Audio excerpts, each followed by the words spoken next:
저도 왜 행정안전 문자인가 뭔가 좀 그만 좀 왔으면 좋겠는데 아니 안 나오다가 요새 또 갑자기 나오기 시작해 제가. 근데 어찌됐건 간에 몇 명이냐 하면 8명. 하루에 8명의 사람을 만나야지 정신병에 안 걸립니다 사람. 됐나요? 그럼 또 스트레스 안 받으려면 하루에 몇 마디의 단어를 얘기해야 될까요? 마디? 몇 개의 단어를 얘기해야 될까요? 몇 개의 워드? 몇 개일까요? 100개, 20개, 20개, 50개, 1000, 200, 200. 네, 다들 정신병 걸리기 딱 좋은 상태예요. 남자랑 여자랑 달라요. 남자가 2000개의 단어예요. 여자가 6000개에서 8000개입니다. 왜? 여자들이 어학적인 뇌가 훨씬 더 발달되어 있기 때문에 말을 많이 해야 해요. 됐나요? 그래야지 스트레스를 안 받아요. 근데 이 오빠는 지금 어떻게 돼 있는 거예요? 집안에 갇혀 있잖아. 하루에 보면 누구밖에 못 보는 거야. 여동생밖에 못 봐요. 먹을 거 갖다 줄 때만. 그러니까 이 인간이 맛이 살콩한 거야. 그래서 뭐 하냐 하면 여동생이 음식을 갖고 들어왔잖아. 여동생을 성추행합니다. 아유. 그게 이 여자한테는 트라우마가 됐던 거야. 그래서 이 여자가 뭐 하냐 하면 복수해야겠다 이 생각을 해요. 또 오빠한테. 그래서는 오빠한테 음식을 갖다 줘야 되는데 안 갖다 주고는 다락방 문을 잠가 놓습니다. 그렇게 해서 오빠가 결국은 아사됐어요. 됐나요? 그러니까 이 두 사람 다 뭐예요? 이 자전거 도둑이라고 하는 이 영화를 보면서 한 명은 아버지가 그 소주를 훔쳤던 거, 한 명은 자신의 오빠가 자전거 잘 타고 간질 발작을 일으켰던 거, 그게 떠올라 버린 거야. 그래서 나 사실 이런 적이 있다. 나 사람 죽인 여자다. 이런 식으로 얘기를 한 거지. 그걸 듣고 나서는 나라고 하는 남자가 이 여자를 조금 경계하게 돼요. 그러면서 사이가 자연스럽게 멀어집니다. 그러고는 한동안 안 보여. 그래서 이 여자는 도대체 어떻게 살고 있을까, 잘 살고 있을까 이렇게 궁금해하면서 지나가는데 그때 저 멀리서 그 여자가 지나가요. 뭘 타고? 자전거를 타고. 그러면서 소설이 끝이 나죠. 이게 자전거 도둑이에요. 되나요? 자, 그래서 쥐잡기 요거 같은 경우는 여기서도 이제 나라고 하는 인물이 나오는데 이 나가요. 아버지가 있는데 아버지가 어디서 내려온 사람이다? 북에서 내려온 사람이에요. 6.25 전쟁 때. 북에서 내려왔는데 나만의 그럼 정착을 하고 마음을 붙이고 살아야 될 거 아니야. 근데 그걸 못하는 거야. 왜? 북에 자기 가족들이 다 있으니까. 심지어는 아내도 있었어요. 근데 그 아내를 버리고 내려온 거지. 내려와서는 남한에서 지금 나의 어머니랑 재혼을 한 거야. 됐나요? 재혼하고 나를 낳은 거지. 근데 아빠는요, 이 집도 구멍가게를 해요. 근데 그 구멍가게 하는데 이 집 아빠도 무기력해. 날마다 활력도 없고요. 엄마한테 기죽어 살아. 엄마가 나가서 돈이라도 좀 벌어들가! 막 이런 거 얘기하면 고소대를 할 줄 아는 것이 없어서 그러면서 얘기하는데 진짜 쌀벌레 같으니라고 막 이러면서 막 욕한다고 엄마가. 그래서 나도요, 아빠의 그런 자신감 없고 무기력한 모습을 보면서 아빠가 이해가 잘 안 됐던 거야. 아빠가 왜 저러고 사는지. 근데 그러던 어느 날인가부터 이 가게에 쥐가 나오기 시작하는 거야. 근데 이 쥐를 냅두면 어떻게 돼요? 이것저것 곡식들을 다 갉아먹겠죠. 이거 못 팔아요. 그리고 쥐는 번식력이 굉장히 좋죠. 얘네들은요, 성체가 되는데 몇 달 걸리냐면 2달에서 석 달이면 성체가 돼요. 태어나고 나서. 그러고 나서 얘네들이 또 새끼를 낳아요. 그럼 그 새끼들이 다시 2-3달 지나면 또 성체가 돼요. 한 번 낳을 때 몇 마리씩 낳는다? 6마리씩 낳아요. 우르르 늘어나는 거예요. 기하급수적으로. 결국은 자기네가 감당이 안 되는 상황이기 때문에 이 쥐를 잡으려고 아빠가 노력을 했던 거예요. 그러니까 이 쥐잡기라고 하는 행위를 통해서 자신의 자존감을 회복하고 싶었던 거예요. 나도 이 집안에 도움이 되는 사람이다라는 걸 보여주고 싶었던 거지. 뻥 때려 보여주겠어 이 생각을 한 거야. 근데 나는 이런 아버지의 행동이 이해가 돼? 안 돼? 안 되죠. 도대체 왜 저기에 집착하는 걸까? 그러던 어느 날 이제 아빠가 얘기를 해요. 무슨 얘기를? 자기가 쥐와 관련된 기억이 있다는 걸 얘기를 합니다. 됐나요? 그래서 이 사람이 전쟁터에 참전을 했었는데 전쟁터에서 죽을 위기에 놓였었는데 하얀색 쥐가 한 마리가 자기 앞에 나타났었대. 그래서 그 쥐를 봤는데 너무도 하얘서 자기도 모르게 눈이 계속 갔다는 거야. 근데 그 쥐가 날아오는 포탄을 피해서 어디론가 도망을 가는 거야. 그래서 저 쥐만 따라가면 나도 살 수 있겠다 싶어가지고 따라가요. 따라오다가 이제 아빠가 어디까지 오게 된 거야? 남쪽까지 오게 된 거야. 그래서 남한에 와서는 이제 포로 수용소에 갇혀 있습니다. 포로 수용소에 갇혀 있다가 이제 종전이 될 때쯤에서는 뭘 하냐면 포로 교환을 해요. 그래서 자유의사예요. 자유의사. 동물의 남에 남고 싶소 아니면 북으로 돌아가고 싶소. 고조 원하는 대로 해주고 왔소. 그것도 아니면 제3국도 가능하오. 이렇게 얘기하거든. 됐나요? 거의 대부분은 북으로 돌아갔습니다. 근데 남에 남아있는 사람들도 조금 있었고, 그리고 제3국 선택한 사람도 있어요. 거제도 포로 수용소에서 제3국 선택한 사람은 몇 명이냐면 27명인가 6명인가 그래요. 아? 중립국. 맞아요. 광장. 중립국, 여기서 많이 얘기하는 중립국이 어디냐면 인도, 스위스. 어디였더라? 한 군데가 더 있는데 까먹었어. 자, 어쨌든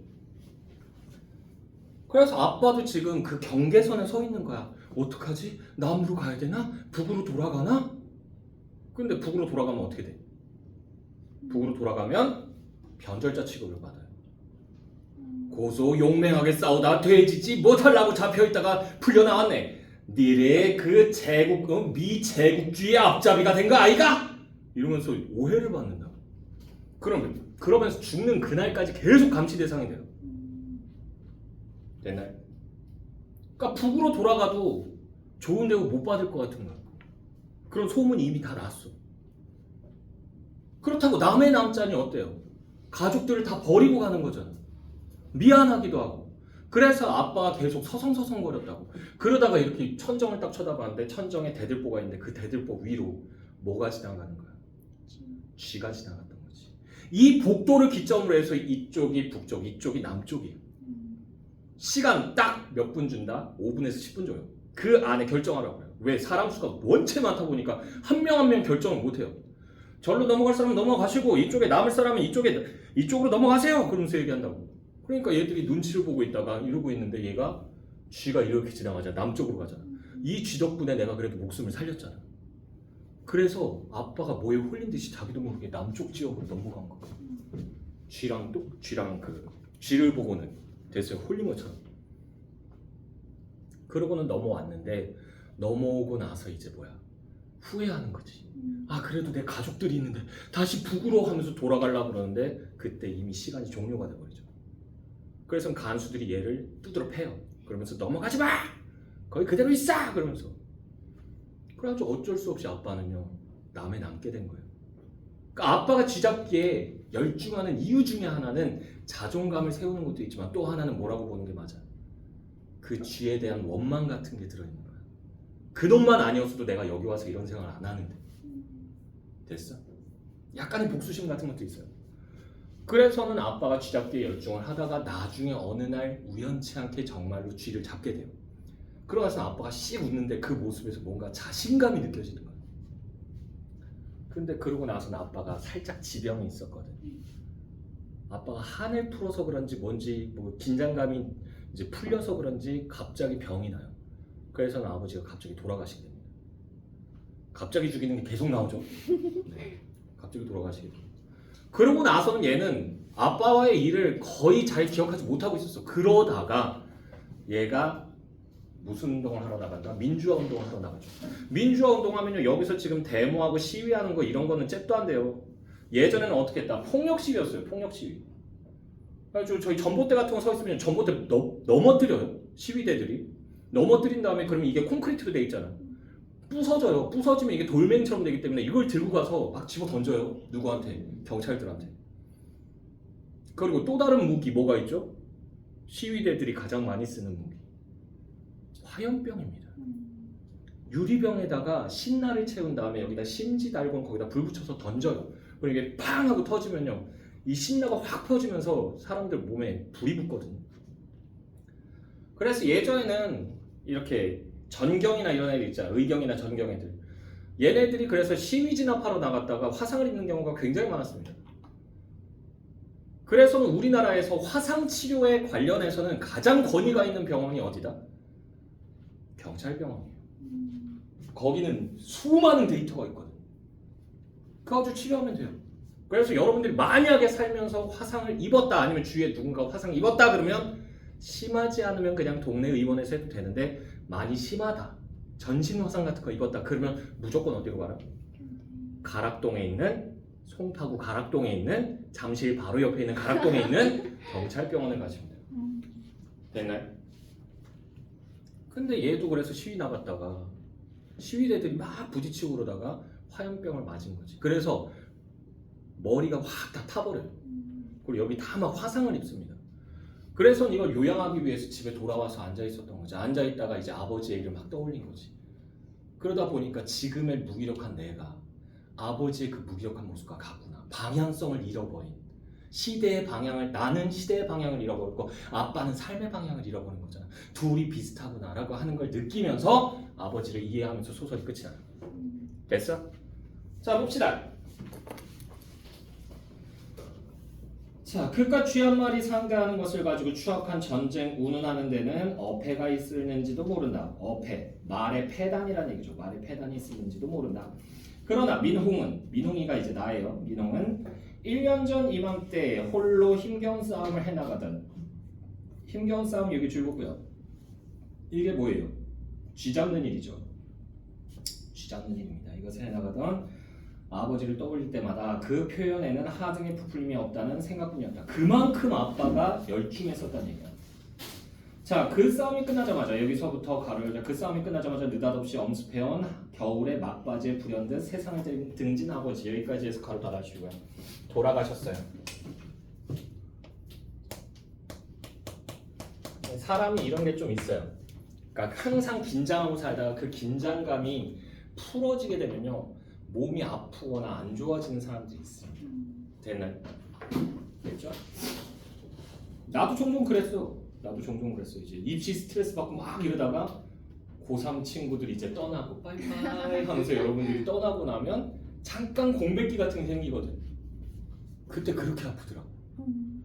한 3, 4년에 한 번씩 그렇게 아팠어요. 막 열이 쩔쩔 끓고요. 움직이지 못해요. 누워가지고 그냥 갤갤갤갤 거려요. 코로나 걸린 것보다 더 심해요. 코로나 걸린 것. 자, 어찌됐건 자, 아버지를 생각하며 더욱 그러했다. 아버지의 병명은 폐암이었다. 그러나 민홍은 자꾸만 아버지의 가슴에 자랐던 그 암덩어리가 풀리지 않는 응어리인지도 일지도 모른다는 부질없는 생각을 먹어보기도 했다라고 돼 있죠. 자, 그래서 풀리지 않는 응어리 여기 줄거고요. 울분과 회한이죠.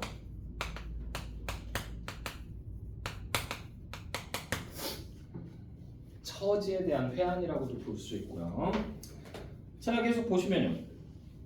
아버지는 잘 싸운 축이 결코 못 되었다. 민홍이 보기에는 여기서부터 가로 열자. 민홍이 보기에는 도무지 무력하기 짝이 없는 병사에 지나지 않았다. 여기까지 해서 가로 닫아주시고. 이게 무슨 말이냐면 가장 역할을 못했다는 얘기예요.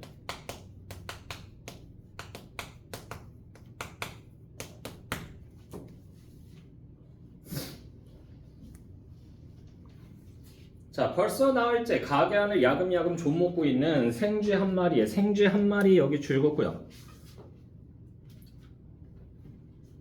자, 그래서 이 생쥐 한 마리를 만약에 잡게 되면 뭘 하게 되는 거야? 가장의 역할을 하게 되는 거죠. 가족을 위해서 가장 역할을 회복하게 되는 거죠. 자존감이 회복된다는 얘기죠. 생쥐 한 마리 속수무책으로 애만 끊고 있는 게 고작이었다. 어지간하면 여기서부터 가로 열자. 어지간하면 집안 식구와 몇 마디 상의 함직도 했지만 아버지라는 사람은 얼굴이 편하게 축이 지면서도 애오라지, 오로지 뭐 이런 뜻이에요.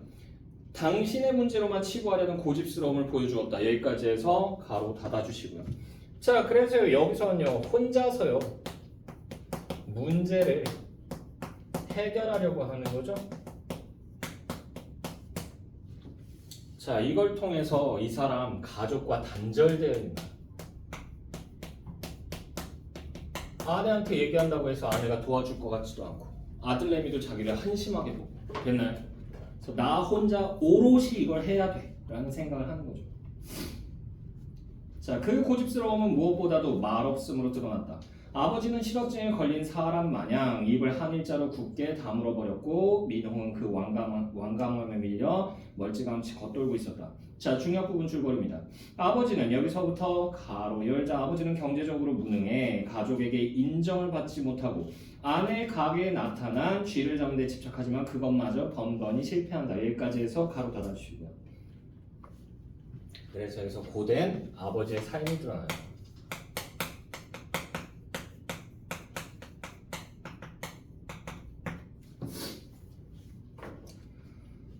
자, 여기서 보시면요. 무거운 침묵이 흐르는 가운데 여기서부터도 가로 열자 무거운 침묵이 흐르는 가운데 문 앞에 감찰 완장들 중 한 명이 앞으로 한 걸음 내달리며 아니다. 중요한 부분 다 안 했구나. 중요한 부분. 어느 날 아버지는 여기서부터 가로 열자 아버지는 민홍에게 자신의 과거를 털어놓는다. 여기까지 해서 가로 닫아주시고요. 그래서 이게 언제적 얘기를 하는 거냐면 포로일 때. 포로일 때